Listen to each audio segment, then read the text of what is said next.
Doctor Baba Saheb Ambedkar open university.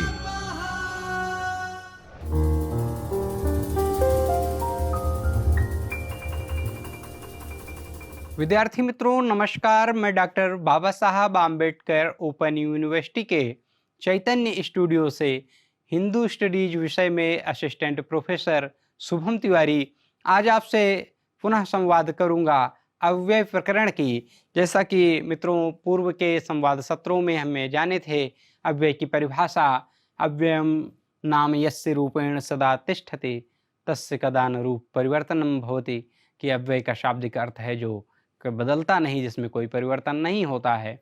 निपात अव्यय का हमने अध्ययन किया था। प्रश्नवाचक अव्यय को हमने जाना था कि जिनके माध्यम से प्रश्न पूछने का कार्य वाक्य में किया जाता है उनको प्रश्नवाचक अव्यय कहते हैं। फिर इसके साथ हमने सीखा था दिक् बोधक अव्यय, जो दिशाओं की जानकारी कराते हैं जो अव्यय शब्द, उसको हमने जाना था। और काल बोधक अव्यय, जिनके माध्यम से समय की जानकारी होती है, समय का जो बोध कराते हैं अव्यय शब्द, वो हमने कालबोधक अव्यय के माध्यम से जाना। फिर उपसर्ग के रूप में अव्यय, जहाँ पर हमने देखा इसमें आ उपसर्ग है, गच्छति ये धातु है, या गच्छति तो यहाँ पर ये शब्द आएगा, तो ये हमने जाना। प्रतिगच्छति है, उपवसति है, इसमें क्रियाओं के साथ ही है। उपसर्ग के रूप में अव्यय शब्दों का प्रयोग होता है। यह पूर्व के संवाद सत्र में हमने सीखने का, जानने का प्रयास किया था। इस संवाद सत्र में हम देखेंगे कि क्रिया विशेषण के रूप में अव्यय शब्द का प्रयोग कैसे किया जाता है, कहाँ पर किया जाता है। तो क्रिया विशेषण के रूप में अव्यय शब्द वो होते हैं, क्रिया विशेषण अव्यय वे होते हैं जो क्रिया की विशेषता बताते हैं। जिन अव्यय शब्दों के माध्यम से क्रिया की विशेषता बताई जाए, क्रिया जो वर्ब होती है, जो क्रियापद होता है, उसकी विशेषता जिन अव्यय शब्दों के माध्यम से बताई जाए वह क्रिया विशेषण अव्यय कहलाएंगे।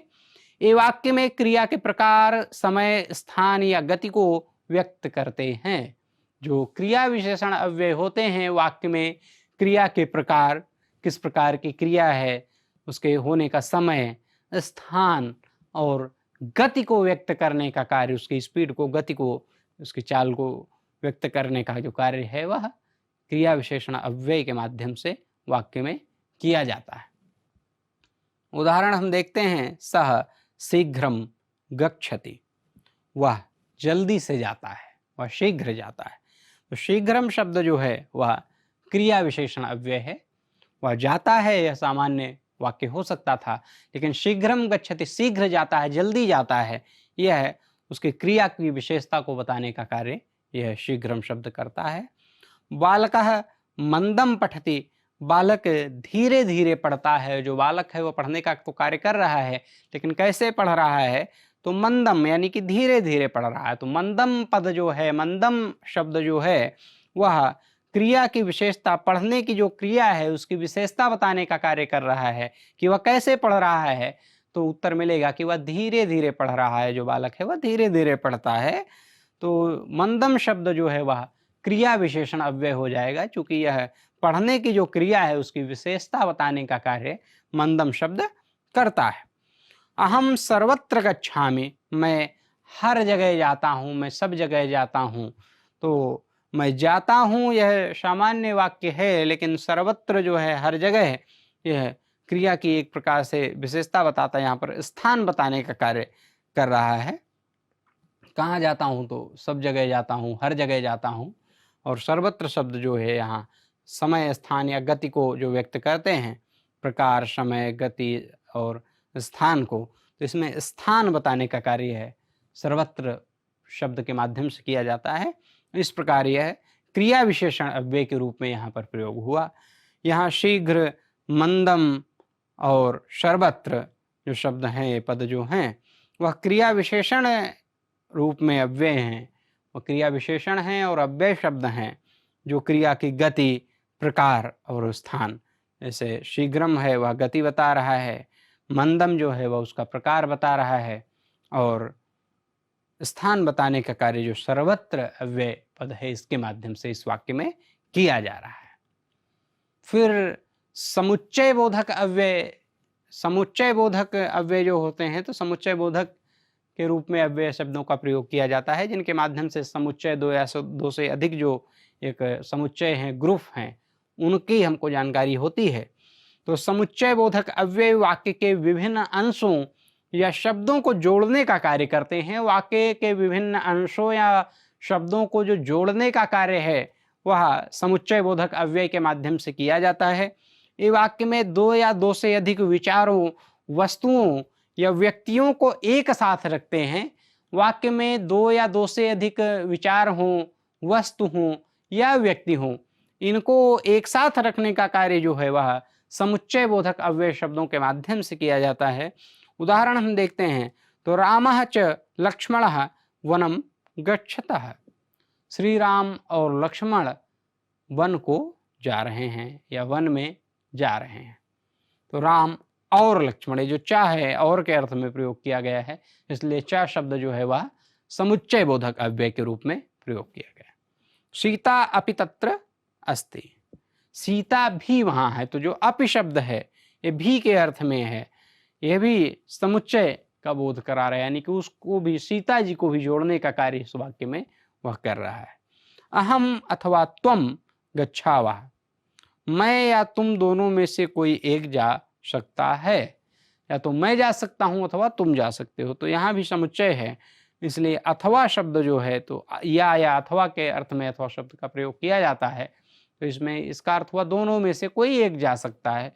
तो अथवा शब्द है, अपि शब्द है और चा शब्द जो है यह समुच्चय बोधक के रूप में अव्यय शब्द हैं, समुच्चय बोधक अव्यय शब्द हैं।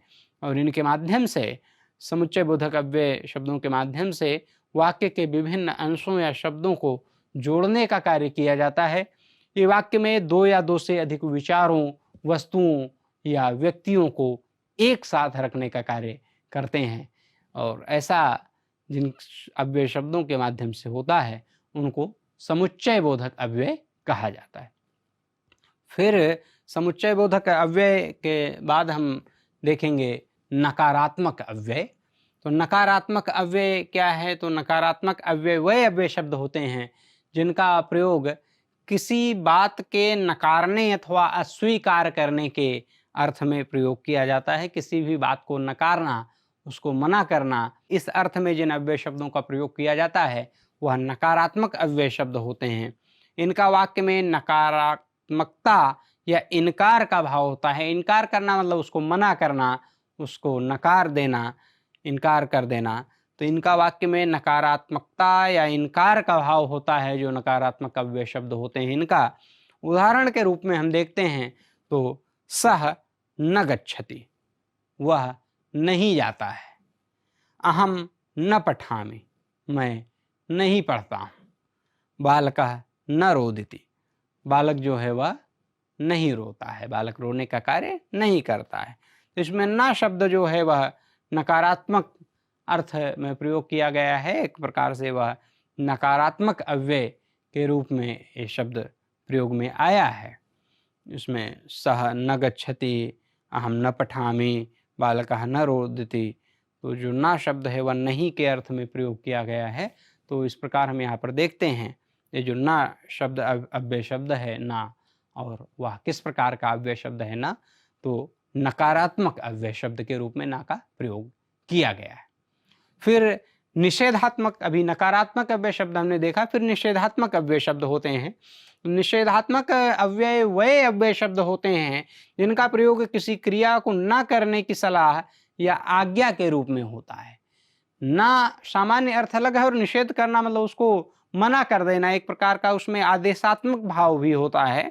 ये वाक्य में निषेध या मना करने का भाव व्यक्त करते हैं जो निषेधात्मक अव्यय शब्द होते हैं। माँ गच्छ, माँ पठ, माँ वद। माँ जो है वह नकारात्मकता का बोध कराता है, मत जाओ, मत पढ़ो, मत बोलो। यहाँ पर पढ़ने, जाने और बोलने को मना किया गया है इन वाक्यों में। वैसे तो पढ़ना भी चाहिए, बोलना भी चाहिए और जाना भी चाहिए कहीं। इस वाक्य के अर्थ में माँ गच्छ तो मत जाओ, माँ पठे अर्थात मत पढ़ो या नहीं पढ़ो, माँ वद यानी कि मत बोलो, तो इसको जो हम देखते हैं तो यहाँ माँ निषेधात्मक अव्यय है जो किसी क्रिया को ना करने का आदेश या परामर्श देता है। यहाँ पर जाने की क्रिया को मना कर रहा है, फिर पढ़ने की क्रिया को मना कर रहा है ये शब्द, और फिर बोलने की क्रिया को मना कर रहा है माँ शब्द जो है। तो यहाँ निषेधात्मक अव्यय के रूप में इसका प्रयोग किया गया है। फिर उपसर्ग अव्यय होते हैं। उपसर्ग अव्यय के माध्यम से हम बाद में एक प्रकार से सीखेंगे कि विस्तृत रूप से उपसर्ग अव्यय कौन से होते हैं, इसकी परिभाषा हम जानते हैं। तो संस्कृत में उपसर्ग अव्यय वे शब्दांश होते हैं जो मुख्य रूप से किसी क्रिया या संज्ञा के साथ जुड़कर उनके अर्थ में विशेष परिवर्तन या विस्तार करते हैं। उपसर्ग अव्यय वे अव्यय शब्द होते हैं जो वह किसी मुख्य रूप से किसी क्रिया या संज्ञा के साथ जुड़ते हैं उपसर्ग अव्यय, और उसके अर्थ में विशेष रूप से कोई परिवर्तन या विस्तार करने का कार्य जो है वह करते हैं। उपसर्ग किसी भी शब्द के प्रारंभ में जुड़े होते हैं और उस शब्द का अर्थ या भाव बदल देते हैं। उपसर्ग शब्द के प्रारंभ में जुड़ते हैं और प्रत्यय शब्दों के बाद में जुड़ते हैं। प्रत्यय का हमने अध्ययन कर लिया है। उपसर्ग किसी भी शब्द के प्रारंभ में जुड़े होते हैं और उस शब्द का अर्थ या भाव जो है उसको बदलने का कार्य करते हैं। जो संस्कृत भाषा है वे उसके व्याकरण दृष्टि से 20 मुख्य उपसर्गों को माना गया है जिनका व्यापक रूप से शब्द निर्माण में उपयोग किया जाता है। तो ये में उपसर्ग अव्यय के बारे में हम अगले संवाद सत्र में अध्ययन करेंगे। आज हमने उपसर्ग अव्यय की परिभाषा, निषेधात्मक अव्यय की परिभाषा और उदाहरण, नकारात्मक अव्यय कौन से होते हैं उसके विषय में जाना, समुच्चय बोधक के रूप में अव्यय जाना, क्रिया विशेषण के रूप में हमने अव्यय जाना, उपसर्ग रूप में अव्यय हमने संक्षेप में जाना है, और कालबोधक अव्यय, दिग्बोधक अव्यय, ऐसा इन संवाद सत्रों में हमने जानने का प्रयास किया है। अगले संवाद सत्र में हम उपसर्ग अव्यय के बारे में विस्तार से जानेंगे और इसके साथ ही निपात अव्यय को हमने आज जाना है, अव्यय की परिभाषा उदाहरण को जाना है। अव्यय के इस संवाद सत्र की अगली श्रृंखला में हम आपसे पुनः संवाद करेंगे। तब तक के लिए आप सभी को नमस्कार, धन्यवाद। स्वाध्यायः परः